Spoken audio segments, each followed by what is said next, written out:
Le séisme a surpris les habitants en pleine nuit. Ici, à Diyarbakir, la grande ville du sud-est, voici tout ce qu'il reste d'un immeuble de plusieurs étages. Sonnés, hagards, ces habitants tentent de dégager les décombres en attendant l'arrivée des secours. Quelques instants plus tard, les premiers corps sont extraits par les secouristes, toujours à l'œuvre au petit matin, alors que l'on mesure un peu plus l'ampleur de la catastrophe. Il y a encore des gens coincés sous les décombres. J'ai un ami qui habite dans cet appartement. Ses enfants ont été sauvés du dernier étage, mais seule sa fille s'est cassé un bras. On verra ce qu'il est advenu de ceux qui habitent au rez-de-chaussée. Le tremblement de terre était très violent, très effrayant. Il y avait énormément de bruit partout. Il a fallu presque 2 minutes pour que la secousse s'arrête.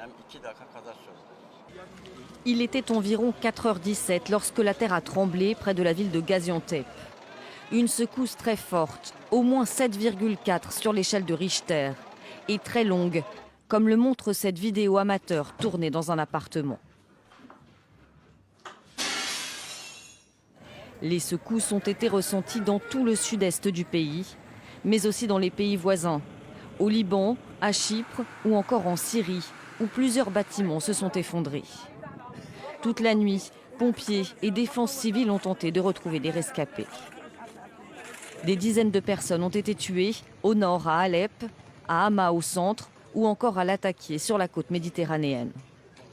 On recense aussi des dizaines de victimes et des centaines de blessés en Turquie, où les autorités ont lancé une alarme de niveau 4 et un appel à l'aide internationale.